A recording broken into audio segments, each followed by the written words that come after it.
When I was 16, my parents convinced me I was the only person in the world who could save a distant cousin's life with a bone marrow donation. I did it, going through a painful procedure to be the family hero. Years later, on the eve of my wedding, I discovered the shocking truth: the cousin was actually my father's secret son from an affair. The donation wasn't an act of family love, it was a conspiracy to save his favorite child at my expense. And the revenge I served the next day was not on the menu. My name is Laura, and on the surface, my childhood was idyllic. I was the only child of a respected couple in our small town, my father, a beloved family doctor, and my mother, a dedicated volunteer for social causes. They were pillars of the community, the epitome of morality and decency. And I was their product, the perfect daughter. Good grades, captain of the volleyball team, volunteer at the local hospital. I did everything to maintain the family's flawless image, to receive that nod of approval from my father. The love in my house wasn't warm, it was conditional. It depended on achievements, on exemplary behavior. And I strove to earn it every single day. When I was 16, our perfect life was shaken. My parents sat me down for a serious conversation. With tears in their eyes, they told me about a distant cousin I had never met, a boy named Lucas, who was my age. He was battling an aggressive form of leukemia and desperately needed a bone marrow transplant. The entire family had been tested, they said, and no one was a match. But then, we thought of you, my mother said, her voice choked with emotion. We had a sample of yours tested, one we saved from your birth. And, Lolly, it's a miracle. You are a 100% match. My father placed his hand on my shoulder. You are his only hope, daughter. You can save his life. I didn't hesitate. The idea of being a hero, of doing something so profoundly good, of finally securing the kind of unquestionable pride I had always sought, was irresistible. I agreed immediately. The procedure was exactly as painful as they had warned. The injections, the extraction, the weeks of recovery with aching bones. But I endured it all with a smile. I had saved my cousin. The family celebrated me. I received gifts, praise.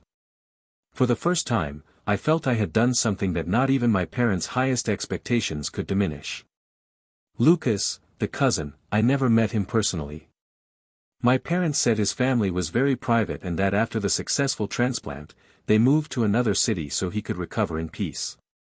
I received a thank you card, signed by, your grateful aunt. And life went on. The story of my donation became a family legend, the proof of my inherent goodness. I used that validation to propel myself forward. I went to college, graduated from law school, and built a successful career. I was the daughter they wanted me to be. I met the man of my life, Andre, an investigative journalist who, ironically, was fascinated by my apparent lack of secrets. You're the most genuine person I know, he used to say. We got engaged, and the wedding planning began. My parents, of course, wanted a grand affair, another opportunity to showcase the perfect family. The guest list was enormous, and it was while reviewing it that the first piece of the puzzle fell into place. I was reviewing the guest list from my father's side with my aunt, his sister. We came to the name Lucas. Oh, Lucas. How nice that he's coming, my aunt said. Your father must be so happy. Yes, I'm glad he's doing well after everything, I replied. But it's strange, I've never actually met him. Which side of the family is he a cousin from, exactly? My aunt looked at me with a confused expression. What do you mean, which side? He's your brother, dear. I laughed. No, auntie. He's my cousin. I donated marrow to him. The smile vanished from her face. Laura, she said slowly. Did your parents tell you that Lucas was your cousin? In that moment, I knew. The blood drained from my face. He's not. No, dear, she said, her voice full of a pity that terrified me. Lucas is your father's son.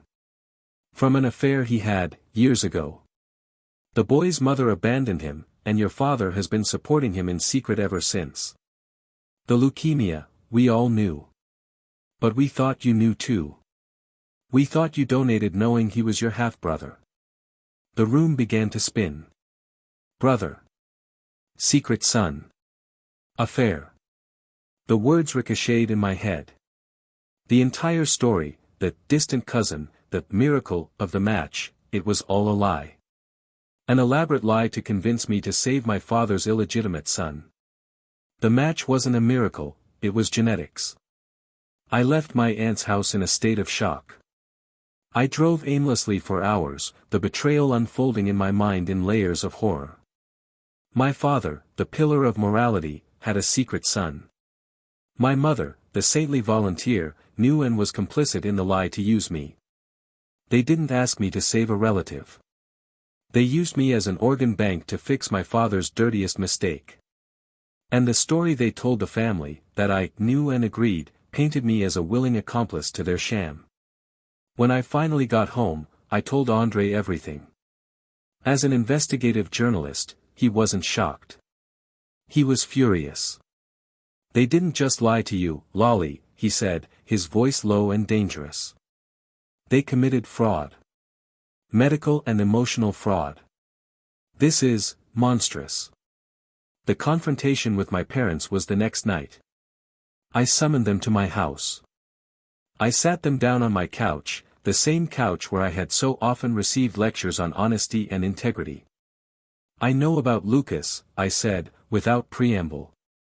I know he's my brother. The panic on their faces was the only confession I needed. They tried to justify themselves. My father talked about protecting the family from scandal. My mother cried about having no choice. He was going to die, Laura, she sobbed. We had no other match. What did you want us to do? Let your brother die? My brother? I yelled, the rage finally exploding. I didn't even know I had a brother. You used me. You lied to the doctors, you lied to me, you made me undergo a painful medical procedure under false pretenses.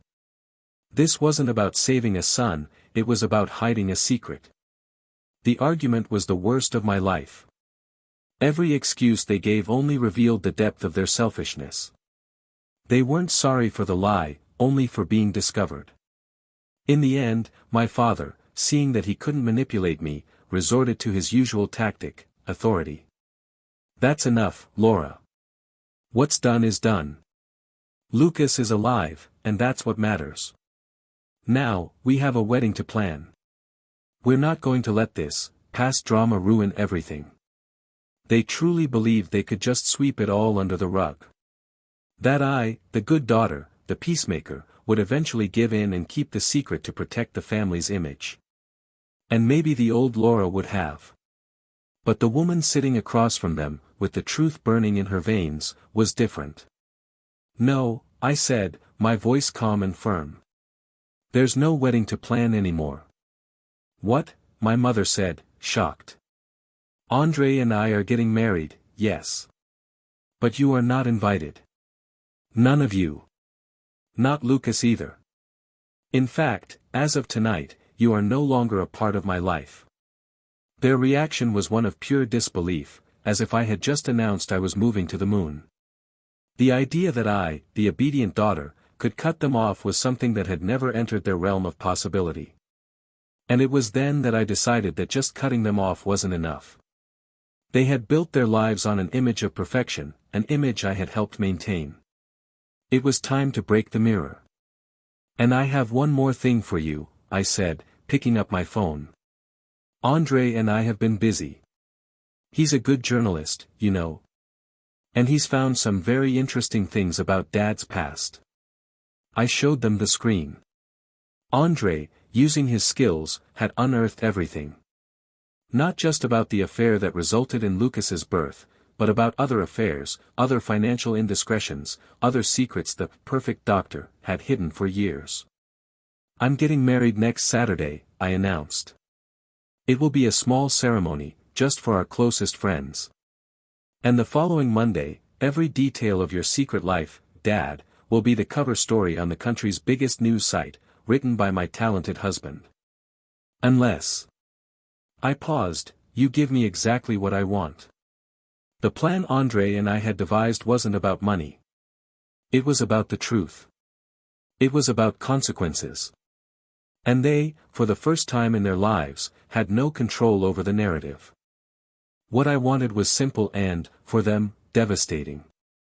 I demanded a public confession. On the eve of my wedding, my parents would have to organize a family meeting with all the aunts, uncles, and cousins. And, in front of everyone, they would have to tell the truth. The whole truth. About my father's affair. About Lucas's birth. About the transplant lie. About the manipulation. No excuses, no justifications. Just the facts. And Lucas had to be there to hear it. If you do this, I said, Andre's article will never be published. Your secret will die in that room. If you refuse, the whole world will know who you really are. They were cornered. The choice was between private humiliation or the public annihilation of their reputation. They chose the former. The family meeting was the most tense and surreal scene I have ever witnessed. Andre and I stood at the back of the room, watching. My father, the great patriarch, looked small and broken as, with a trembling voice, he confessed to decades of lies. My mother wept silently beside him. I saw the faces of my relatives shift from shock to disgust. And Lucas, the boy I saved, the brother I never knew I had, just stared at the floor, the weight of a life built on a secret finally crashing down on him. When they finished, a heavy silence filled the room. No one knew what to say. I stood up, walked over to Lucas, and for the first time, spoke to him as a sister. None of this is your fault, I said. You are as much a victim as I am. He just nodded, tears streaming down his face. I got married the next day. It was a small, beautiful ceremony on the beach, surrounded only by people who truly loved us. My parents were not there. After the confession, the dynamic of our family shattered. Some relatives distanced themselves from them in disgust. Others, out of pity, tried to maintain a relationship, but the trust was irrevocably broken. They managed to keep the secret out of the public domain, but they lost the respect of everyone who mattered. And me? I found my peace. The revenge wasn't sweet. It was necessary. It didn't fix the past, but it freed me from it. By forcing them to confront the truth, I didn't destroy them, I just forced them to live, for the first time, without their masks. And I freed myself from the need to be the perfect daughter. Andre and I are building our own family, one based on honesty and trust. And recently, Lucas has been visiting us. His journey to understand who he is will be long. But in a strange way, amidst all this mess, the two of us, the two children sacrificed at the altar of our parents' perfect image, are finally starting to find each other. And that, I think, is a kind of truth worth fighting for.